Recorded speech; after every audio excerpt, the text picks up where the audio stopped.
Y quiero que miremos hoy algo, porque vivir en el pacto de gracia tiene algo adicional, tiene demandas. Vivir en el pacto de gracia, en el compromiso, tiene demandas y requiere fidelidad y obediencia. Hay mandamientos, hay estipulaciones, hay prescripciones, cosas que Dios prescribe para que ese pacto funcione. Y requiere de nosotros fidelidad, obediencia a sus mandamientos.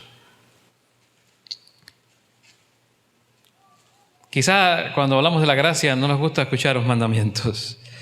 Pero este pacto, todo pacto, para decirlo de una manera, toda alianza, todo acuerdo tiene ciertas reglas. Todo acuerdo que usted hace, sea un acuerdo legal hoy día, moderno, sea el pacto matrimonial, tiene mandamientos y estipulaciones. Y en el caso del pacto de gracia, Dios soberanamente ha establecido los mandamientos de dicho pacto. Entonces necesitamos conocer un poco el trasfondo de lo que ocurría en el antiguo cercano Oriente, que es el contexto histórico-cultural de todo esto. Cuando se establece el pacto de Dios con su pueblo, estaban en el antiguo cercano Oriente. Los emperadores en aquel tiempo, cuando conquistaban nuevas tierras, establecían pactos con los reyes. Un pacto con los reyes. Conquistados, quienes se volvían vasallos de esos emperadores. Estos pactos solían tener esos formatos estándar donde los estudios arqueológicos nos muestran lo que ocurría en ese evento. Los pactos comenzaban con un preámbulo seguido de un prólogo histórico donde se hablaba de la bondad del emperador. A continuación se presentaban las estipulaciones de esa vida pactual y se incluían las sanciones, las consecuencias en caso de fallar en cumplirlas. Y por último se establecían las disposiciones de la sucesión de la dinastía para dar continuidad al pacto. Eso era entre emperadores, entre reyes. Y se ha encontrado entonces que los pactos de esa época, los eruditos, ¿verdad?, analizan estos pactos y pueden notar que había una forma similar en esa estructura. En Deuteronomio también lo vemos, en el libro de Deuteronomio lo vas a ver en las divisiones de pactos en esa época. Entonces Dios se acomodó a una forma conocida en la cultura para establecer su pacto con su pueblo. Usó un andamiaje que ya existía cultural para establecer pacto con su pueblo, para que estuvieran familiarizados con lo que implicaba, con el establecimiento, para cumplirlo todos los días de sus vidas. Y en el caso del pacto de Dios con su pueblo, se siguieron las pautas comunes de la época. Ahora, el significado de esto es que Dios, el Señor, el emperador, el Rey del cielo, del universo, soberanamente establece su pacto con su pueblo. Y siendo el emperador benévolo, que estableció estatutos, mandamientos, lo que usted ve en la Biblia, preceptos, normas, para un pueblo que es súbdito, que son vasallos, usted y yo, vasallos y súbditos, para vivir conforme a esos pactos o ese pacto establecido. Entonces decíamos la semana pasada que somos real sacerdocio, nación santa, pueblo adquirido por Dios. Todo lo que implica el pacto, todo lo que somos, implica que también vivimos dentro de estas estipulaciones, mandamientos que están allí. Y ustedes recuerdan la historia, los presentan 2 tablas de piedra con Moisés, los 10 mandamientos, la ley, una ley que nosotros a veces no miramos mucho, pero estos preceptos que están allí eran como la portada, eran la portada de lo que tenía que ocurrir, de lo que iba a ocurrir. Era como la primera manera de entender cómo era esa relación. Era como la carátula cuando usted tiene una carátula de un libro que te da una idea de lo que hay en el libro, ¿verdad? Pues estos 10 mandamientos te decían, esto es lo que va a ocurrir. Y esto más o menos es lo que hay, ¿no? Y esto es lo que se espera. Porque habían 600 mandamientos después de esos 10, como 600 más. Hay una ley ceremonial, hay una ley que es civil, que no está dentro de esta ley moral de los 10 mandamientos. Eso es importante. Y no seguimos esa ley civil que determinaba toda la vida diaria de los judíos, ni tampoco la ceremonial que implicaba todos los sacrificios. Pero estamos en esta ley moral. Y estos mandamientos tenemos que cambiar quizá un poco, ¿no? Nuestra mentalidad. Solemos verlo como una carga. Esto es una carga, esto es una restricción, esto es algo que yo no quiero hacer, engorroso. Tenemos esa perspectiva que la cultura nos ha dejado. Y en realidad tenemos que tener una visión distinta. Deuteronomio 5:29 dice, ojalá su corazón esté siempre dispuesto a temerme y a cumplir todos mis mandamientos, para que a ellos y a sus hijos siempre les vaya bien. Y desde el Antiguo Testamento, ¿de qué está hablando? De la inclinación del corazón, ¿verdad? Dice, ojalá su corazón esté siempre dispuesto. Está diciendo, ojalá y su corazón se incline a obedecerme. Sus corazones se inclinen, los corazones del pueblo de Dios se inclinen a obedecerme. Es algo más que una cosa mecánica, como decía al principio. No es una obediencia mecánica a los mandamientos, sino que hay una dinámica en nosotros que Dios va a producir y quiere producir en nosotros para que nos inclinemos a temerle y nos inclinemos a cumplir todos sus mandamientos. Amén. Entonces, Dios es quien capacita, Dios es quien habilita, Dios es el que da la fuerza, Dios es el que te energiza, Dios es el que te empodera, Dios es el que lo que tú quieras decir para vivir dentro de esos mandamientos y cumpliendo. No es algo mecánico, es dinámico. Y es una relación que tienes con tu Dios. Y en esa relación Él lo hace. Aquí en el Antiguo Testamento no puedo hablar de la presencia del Espíritu Santo, de la llegada del Espíritu Santo en Pentecostés. Claro, esto es previo, pero todo eso ocurrió después. Y está habilitando a la iglesia para vivir en la dinámica de Dios, no de forma mecánica, no una obediencia por mi fuerza, sino en la dinámica de Dios. Que Dios viene y te transforma a ti para que vivas dentro de esos preceptos, para que puedas vivir dentro de esos preceptos y esos mandamientos. Es Él haciendo las cosas, capacitándote, capacitándonos. Dios no viene a aburrir nuestras vidas. Dios no viene a hacerlas tristes. Dios no viene solamente a poner límites y ya, sino todo lo contrario. Él viene a hacer un pacto de vida para que tú tengas una vida plena, satisfactoria, diferente dentro de las estipulaciones de ese pacto. Y si nuestro corazón está dispuesto a temer a nuestro Señor en el pacto, nos sujetamos a su voluntad. Pero lo hacemos con amor y con alegría. Lo hacemos porque queremos hacerlo, porque Dios ha establecido esto en nuestro corazón también. Y Dios estableció estos límites porque nos ama, como un padre amoroso. Como los padres de hoy día. Si tú eres un padre que pone límites a tus hijos, si eres un padre que pones a veces sanciones, consecuencias de nuestras acciones, disciplina, corriges, lo haces porque amas a tu hijo o tu hija. No quieres que se destruya. Ese es el propósito de los límites. Ese es el propósito de los preceptos. Podemos verlo en la vida familiar tal vez, de estas normas, no reglas, no son preceptos divinos, pero sí reglas nuestras, para simplemente proteger. Comunican amor, los preceptos y los mandamientos, como comunican amor nuestro proceso disciplinario en el hogar o de corrección. Entonces Dios no quiere que tú te destruyas, Dios quiere que vivas dentro del pacto, disfrutando ese pacto. Ahí están los mandamientos para esto, y los vemos en Éxodo 20, dados a Moisés. Y ese formato de pacto está allí porque tenían 2 tablas de piedra, que eran 2 copias, una para cada una de las partes pactantes. ¿Ok? Como sigue el orden de los pactos. En las tablas estaban escritos 10 mandamientos. Los primeros 4 regulaban nuestra relación con Dios, la más importante. Y los otros 6 tienen que ver con una relación no menos importante, que es la relación tuya con tu prójimo. Entonces Éxodo 20, 1 al 2 dice, Dios habló y dio a conocer todos estos mandamientos. Yo soy el Señor, tu Dios. Yo te saqué de Egipto, del país donde eras esclavo. El gran emperador del universo se presenta y habla de los hechos históricos donde ha mostrado que benevolencia hacia su pueblo, como los pactos entre los reyes. Es el Dios que lo sacó de Egipto de la esclavitud para hacerlo su pueblo. Ha mostrado su gracia, benevolencia con acciones y hechos.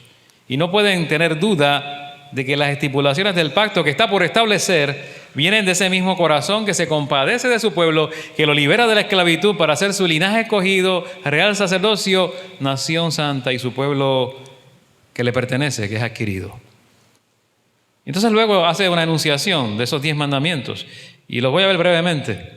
Son 10, pero brevemente los podemos ver. Éxodo 23, no tengas otros dioses además de mí o delante de mí. En este primer mandamiento centra nuestros corazones en donde deben estar. Tu corazón tiene que estar en un lugar. No hay más Dios que nuestro Señor. Él es el único Dios vivo y verdadero. No acepta competencia. No admite rival. Israel estaba rodeado de culturas que adoraban muchos dioses falsos. Había idolatría. Y el pueblo tenía que centrarse en la adoración al único Dios. Tenía mucha influencia alrededor.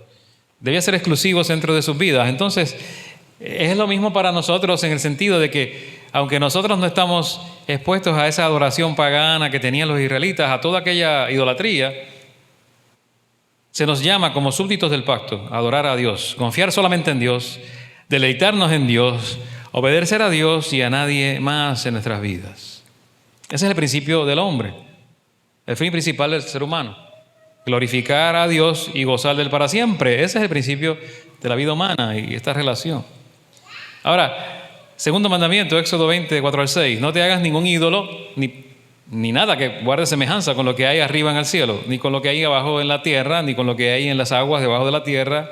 No te inclines delante de ellos, ni los adores. Yo, el Señor tu Dios, soy un Dios celoso.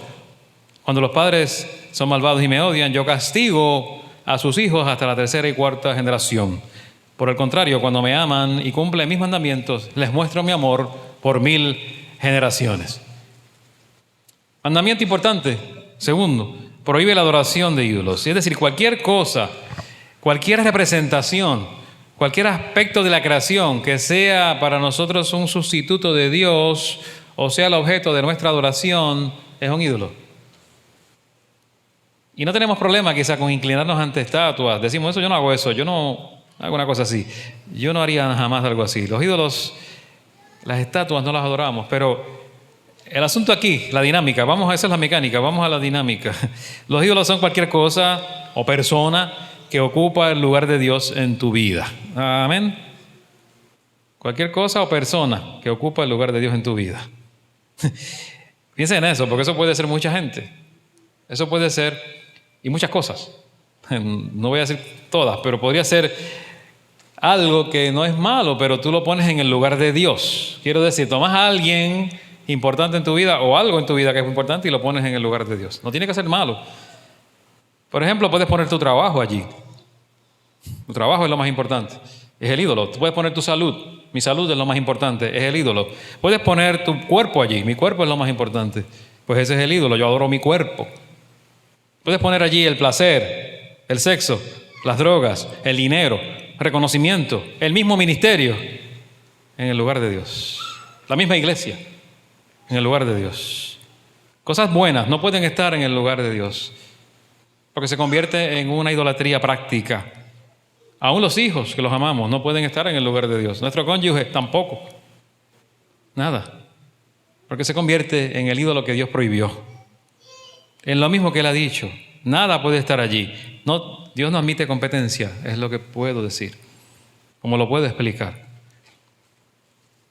Entonces debemos estar examinando nuestro corazón para expulsar los ídolos que están controlando, que pueden controlar mi vida. A veces el ídolo puede ser la distracción, puede ser la diversión, lo que sea.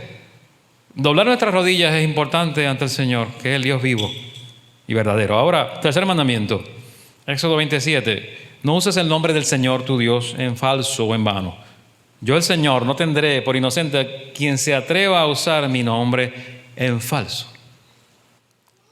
Puede ser que la versión suya diga en vano, si está leyendo una más antigua. El nombre del Señor está ligado a sus obras, su carácter, quién es Él, su providencia, su palabra y su ser, quién Él es. Y atentar contra el nombre del Señor, entonces es deshonrarlo, es lo más íntimo, ¿no? En lo íntimo de su ser.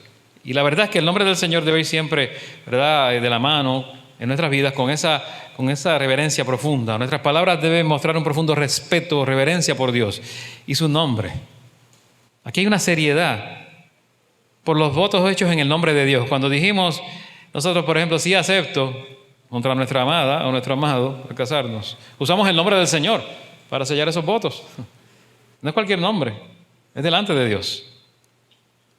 Entonces, es importante esto, tener mucho cuidado con lo que hacemos, con el nombre de Dios. Ahora, debemos mirar algo más. ¿Qué más nos dice la palabra del Señor?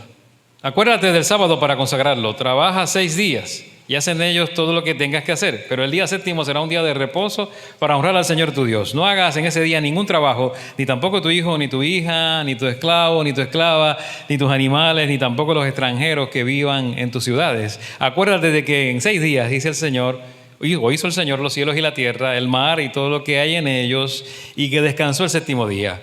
Por eso el Señor bendijo y consagró el día de reposo. Y el día de reposo es de gran importancia porque descansamos de todas nuestras labores, siguiendo la pauta de Dios en la creación. Y también ha sido consagrado para que sea un día de adoración y enfoque en el Señor, en el nuevo pacto, en Jesucristo. El séptimo día fue cambiado por el primer día de la semana. ¿Por qué? Porque el Señor Jesucristo resucitó el primer día de la semana, que corresponde a domingo, hoy. La pregunta es si sigue siendo importante para nosotros observar este día y dedicarlo para el reposo del trabajo cotidiano, para la adoración en comunidad que hacemos aquí, para la reflexión en la palabra, para las acciones de bondad que hay que hacer y realizar, de misericordia. El domingo no es un día libre para el creyente. No lo es. Pensamos que la cultura sí nos impone, que es un día para ir al shopping, ¿verdad? Es el día para relajarnos y qué sé yo, muchas cosas. Podemos sustituir el día del Señor con muchas cosas, pero es un día de enfoque intencional en nuestro Señor. El asistir aquí es un día de enfoque intencional en quién es Dios en nuestras vidas. Lamentablemente se ha vuelto algo opcional el día del Señor. Notábamos hablando con los compañeros de estudio, muchos pastores, otro es un líder a nivel conciliar, a nivel de Estados Unidos, dirige la iglesia vietnamita en Estados Unidos, dirige la iglesia nativoamericana también, parte de ella, y tiene muchas cosas a su cargo, ¿no? Y tiene una visión más global de la denominación y del cristianismo, porque está en ese contexto todo el tiempo. Tiene que mirar lo que está pasando en América completo, en Latinoamérica. Y él dice, mira, lo que ha pasado con la pandemia es que nos acostumbramos con esta costumbre nuestra, valga la redundancia, de crear un hábito cuando se hace muchas veces, ¿verdad? Si lo repites mucho tiempo. Nos acostumbramos a los cultos online, que estuvo tanto tiempo por el confinamiento. Nos acostumbramos a esa dinámica. Entonces se volvió un hábito y luego es difícil entonces retomar, porque la gente dice, ahora puedo aprovechar el domingo para otra cosa, aprovechar entre comillas, para hacer otras cosas, mientras escucho el culto online, mientras estoy haciendo otra cosa. Y eso bendice, no es que no bendiga, pero la iglesia no fue diseñada así. Eso fue un acomodo a la situación que teníamos, ¿verdad? Era un acomodo razonable, que podemos decirlo de cierta manera. Y es bueno para los que no pueden asistir debido a su salud a la iglesia. Y es una bendición. Y el que no ha ido nunca escucha, pero la iglesia fue diseñada para congregarnos.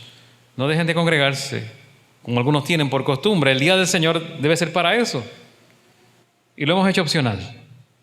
No, que es que hoy tengo que, de verdad, lo mejor para mí hoy es hacer tal cosa y no voy a ir. Es que mira cómo está la hierba en el patio, es que mira cómo el carro está, es que mira, hay tantas cosas en la casa. Podemos sustituir, porque hay una supuesta necesidad. Pongo ejemplos que, no sé, al azar.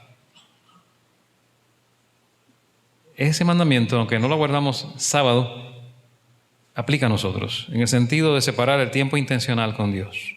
Ahora, Éxodo 20:12, honra a tu padre y a tu madre para que disfrutes de una larga vida en la tierra que te da el Señor. Y aquí cambia, entonces cambiamos a los mandamientos que tienen que ver con nuestro prójimo. Ya no nuestra relación con Dios, no, sino con el prójimo. Y la relación que se atiende es aquella con nuestros padres, la primera. Los padres han de honrarse y respetarse. Interesante. Los padres han de honrarse y respetarse. Y usted dirá, bueno, no todas las relaciones son ideales. Hay padres bien difíciles, malos. Hay padres, que abandonan. Hay padres que maltratan. Sí, eso existe. Pero dentro de una relación que se entiende que es divinamente establecida, de una familia que adora a Dios y ama a Dios, en esa relación, que no es una familia perfecta, pero la intención es agradar a Dios, se explica y se entiende que debe honrarse el padre y a la madre, respetarse. El nuevo pacto nos aclara. Eso de honrar a los padres es algo justo, que agrada a Dios. Yo tengo que honrar a mi papá todavía, aunque él no viva conmigo.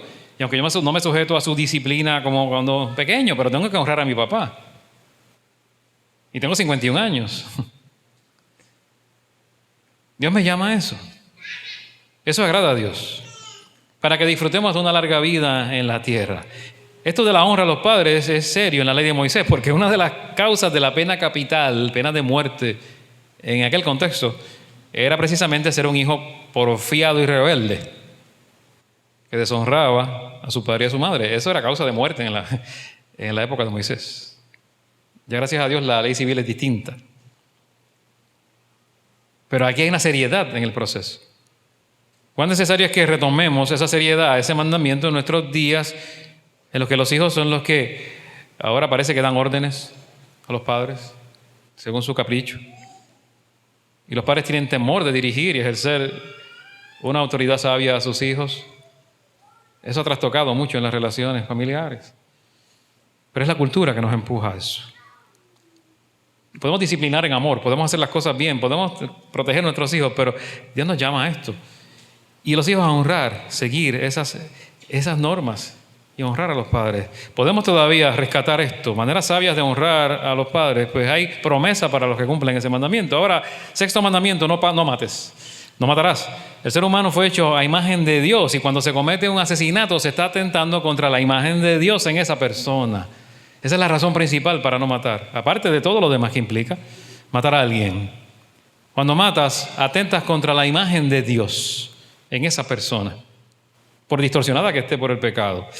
La vida humana es de gran valor y no estamos diciendo que la vida de otros seres no sea importante, de otros seres vivos. Pero yo no puedo pensar que matar a un ser humano es igual que matar a otro ser vivo. No, porque es portador de la imagen de Dios. Podemos cuidar a los animales, podemos proteger las especies, todo eso, pero el ser humano, portador de imagen de Dios. No tenemos licencia para matar ni al uno ni al otro. Ningún ser vivo, mucho menos al ser humano. Excepto en los casos que nos sirven de alimento tal vez, ¿verdad? Los animales. Y más profundamente Jesús en el Nuevo Pacto enseñó que no tienes que alar un gatillo para matar a alguien. Eso es otra cosa.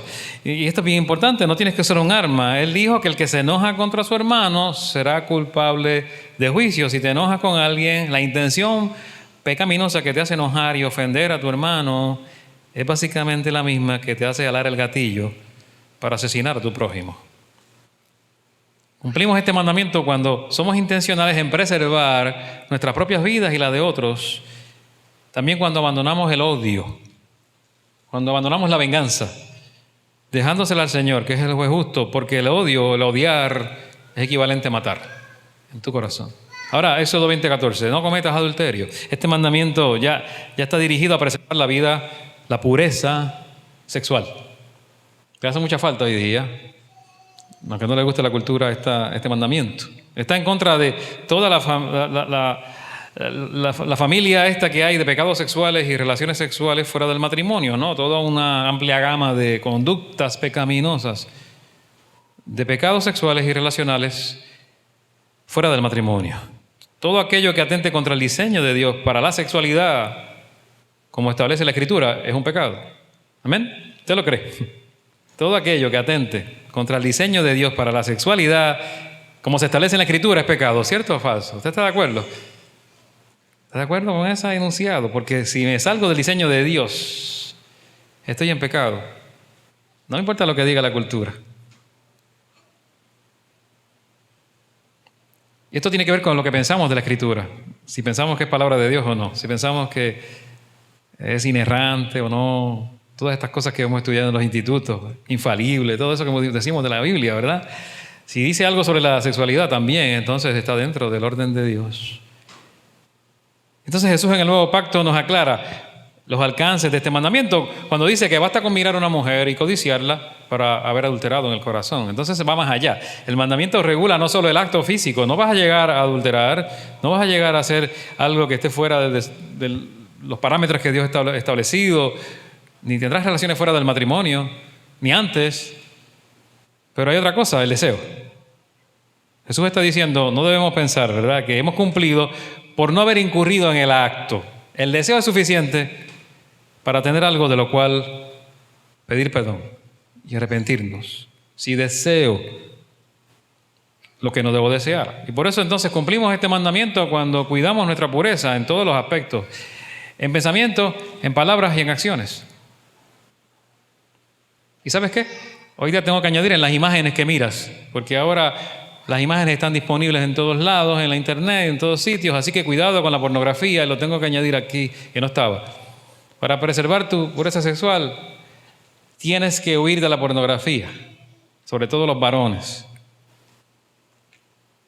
porque si no, no vas a poder vivir dentro del plan de Dios en este contexto. Y como Jesús lo describió, no puedes desear lo que no debes desear.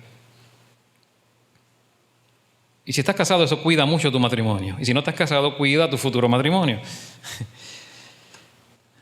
Amén. Porque tu imagen, tu visión de la sexualidad va a ser la correcta, no la distorsionada de la cultura y la pornografía. Y ahí cierro. No robes. Éxodo 20:15. Dios es dueño de todas las cosas. y nosotros somos únicamente mayordomos, ¿verdad?, de lo que Él tiene. Robar y hurtar es despojar pecaminosamente a nuestro prójimo de lo que Dios le ha dado para que administre. Así que en lugar de despojar a nuestro prójimo, debemos compartir con Él de lo nuestro. Ese es el llamado en el nuevo pacto. El que hurtaba, nos dice Efesios 4:28, el que hurtaba no hurte más, sino trabaje, haciendo con sus manos lo que es bueno, para que tenga que compartir con el que padece necesidad. Y ahí te da la antítesis de hurtar. Tú en vez de hurtar vas a trabajar, y no solo vas a trabajar para ti mismo, vas a trabajar para bendecir a otros y ayudar a otros con lo que tienes y los que están en necesidad. La antítesis a la corrupción en todos los niveles es esto, a la corrupción en todos los niveles. Puedes hablar desde el gobierno, desde la política a altos niveles, hasta nuestro hogar.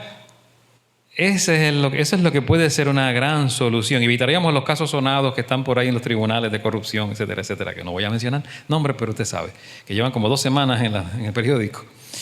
Estos tristes y lamentables casos de corrupción surgen de esta inclinación a no obedecer este mandamiento. Y si somos honestos, fieles y justos en nuestros contratos, negocios, cuando pagamos nuestras deudas, cuando devolvemos lo que nos han prestado, cuando evitamos robar, en todas las manifestaciones, evadir impuestos, piratería, contrabando, plagio, todo, no, comprar mercancía que sabes que es robada, etcétera, todo eso está allí. Son muchas cosas allí, ¿no? Demasiadas cosas. Y esa es la dinámica, volvemos, no es la mecánica, como decíamos al principio. Éxodo 20:16, no des falso testimonio en contra de tu prójimo. Este mandamiento nos lleva a hablar y vivir en la verdad. El falso testimonio lo podemos dar a favor o a veces en contra de otros. Y de igual manera, si es falso, estamos violando este mandamiento. ¿Okay? Tú puedes dar un falso testimonio para ayudar a alguien y es falso. O lo puedes dar falso para hacerle daño, también es falso. Ninguno de los dos sirve. Ninguno de los dos quiere Dios. El nuevo pacto va a reafirmar que desechemos la mentira, desechar la mentira. Y hablar la verdad con nuestro prójimo, dice Efesios 4:25. Entonces, vamos a preservar la buena reputación de nuestro prójimo cuando obedecemos esto. Ayudamos a la buena reputación del prójimo porque no hablamos mal de él. Ni lo hundimos, ni le hacemos daño, ni usamos falso testimonio. Cuando damos testimonio verdadero, en ocasiones puede que salgamos perdiendo. Tú puedes decir el testimonio verdadero y no tener una ventaja. Pierdes una ventaja por decir la verdad, pero esa es la verdad. Y evitas el daño a otros. Dios nos llama a esto. Cuando hablamos palabras de verdad que edifican. Entonces, esto va en contra de todo tipo de chisme, adulación innecesaria a alguien, engaño, insultos, escarnio, etcétera, etcétera, etcétera. Todo lo que usted pueda mirar aquí. Ahora, Éxodo 20:17, no codicies la casa de tu prójimo, no codicies su esposa, ni su esclavo, ni su esclava, ni su buey, ni su burro, ni el carro, ni la chequera, ni la fachada de la casa, nada, ni la piscina. ¿Okay? La versión JCR, Javier Carlos Jamón, de la Biblia hoy. Parafraseé un poquito, disculpen, pero si ya no tienen burro, tienen carro, si ya no tienen buey, pues tiene otra cosa. No puedes codiciar nada de tu vecino. Entonces nos lleva el mandamiento al nivel del corazón. Acá, con los anteriores podíamos quizás escudarnos, ¿no? Son acciones externas. Pues yo chévere, pero yo las hago y las trato de cumplir, que se vea que las hago y las cumplo y ya. Pero aquí va más allá. Podríamos decir, yo no he asesinado a alguien ni he adulterado con alguien, así que cumplo estos mandamientos. Pero este mandamiento va directamente hacia adentro de nosotros. Prohíbe los deseos ilícitos por todo lo que no nos corresponde, por aquellas cosas, personas y situaciones que Dios le asignó a alguien más y no a nosotros. No debo envidiar la posición del trabajo de alguien. No debo envidiar el salario que tiene alguien. No debo envidiar nada de eso. Obedecemos este mandamiento cuando desarrollamos algo en nuestras vidas. Desarrollamos contentamiento y gratitud en nuestros corazones con lo que Dios nos ha dado. Tenemos un cónyuge que Dios nos ha dado, nuestra vivienda que Dios nos ha dado. No será la mejor casa, pero la tienes. El transporte. Tienes el cuerpo que Dios te ha dado. Tienes unos hijos, tienes un trabajo. Gratitud y contentamiento con estas cosas. Gratitud y contentamiento con Dios. Entonces aplicamos este mandamiento cuando nos gozamos por las bendiciones de los demás. Cuando yo me alegro que otro sea bendecido, cumplo también con esto, porque en lugar de codiciar me alegro. Me estoy contento, gozoso y disfruto porque la vida de alguien ha llegado a algo, Dios le ha concedido algo y nos gozamos y alabamos al Señor por lo que Dios le ha dado y está cumpliendo también con esto. Así que no es solo no codiciar lo del otro, es que yo me alegre porque otro reciba. Es que me alegre porque otro es bendecido. La bendición de otro me da alegría. Y eso es diferente. Si te dan un mejor salario, amén, nos gozamos en eso. Si asciendes en tu empleo, nos gozamos en eso. No me envidio. Si consigues un mejor vehículo, me alegro en eso. O una mejor casa. Me alegro porque estás siendo bendecido. Y esa es la parte de la dinámica del corazón. Estos son los muy conocidos mandamientos. Son el marco legal de ese pacto de gracia. Tú tienes un pacto de gracia que es por gracia. No hicimos nada para merecerlo, pero hay un marco legal dentro de ese pacto. El cumplimiento de este pacto es importante. Vivimos en ese nuevo pacto y estaremos allí hasta la venida de Jesucristo. Así que nuestro Señor Jesucristo resumió toda esa ley diciendo: ama al Señor tu Dios con todo tu corazón, con todo tu ser y con toda tu mente. Le respondió Jesús: este es el primero y el más importante de los mandamientos. Y el segundo se parece a este: ama a tu prójimo como a ti mismo. Y de estos dos mandamientos dependen toda la ley y los profetas. ¿Sabes qué está diciendo? Primero está diciendo: ama al Señor tu Dios con todo tu corazón, con todo tu ser y con toda tu mente. Los primeros 4 mandamientos, tu relación con Dios, los hablamos ahorita. Esos primeros 4 están allí representados. Los otros 6, ama a tu prójimo como a ti mismo. Los 6 que tienen que ver con tu relación con tu prójimo. Y todo eso lo resumió Jesús en amar. El amor, el mandamiento final, último, más importante. Y entonces, en este momento final, estamos mirando esto, en este aterrizaje del pacto de gracia, que es el nuevo pacto en Cristo, ¿verdad? Esa última etapa, hasta que Él regrese. Aún también hay mandamientos y estatutos que seguir. Toda la complejidad de la ley de Moisés se resume en 2 mandamientos que Jesús dejó claros y que necesitan cumplimiento. Fidelidad en el compromiso, obediencia en el pacto. Así que no pensemos que ya no hay ley. No somos, podemos volvernos personas que rechazan la ley. Ese es el antinomianismo. El antinomianismo es rechazar todo tipo de norma y regla en la vida. Si vivimos como de esa manera, no estamos dentro del plan de Dios. Si yo rechazo todo mandamiento, ley, no soy cristiano. Creo en el antinomianismo. Es que nadie tiene las reglas. Yo hago lo que yo quiera. Creemos en la gracia, pero el pacto de gracia tiene un marco legal y unos mandamientos que rigen nuestra vida. Y hay que clarificar algo antes de terminar. Yo no puedo terminar sin clarificar 2 cosas. Uno, el nuevo pacto está claro que la ley no cumple con la finalidad de ganar y obtener la salvación. Así que no te salvas por cumplir los mandamientos. Respeto todo el cristianismo actual. Y la iglesia que piensa que nos salvamos por nuestras obras, lo respeto, pero no estoy de acuerdo porque la Biblia dice que no.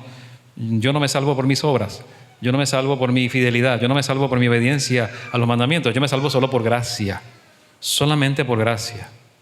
Y habiendo sido salvado solo por gracia, por la obra de Cristo, por la sangre que fue derramada de Jesús, por su obra en la cruz, solo por medio de la fe, el resultado de ese estado de gracia es una vida que busca obedecer a Dios, amando al Señor con todo el corazón y todas las fuerzas y al prójimo como uno mismo. Es resultado de esa salvación por gracia. Pero jamás de los jamases nos vamos a salvar por lo que hacemos. Segunda advertencia y diferencia, que en el nuevo pacto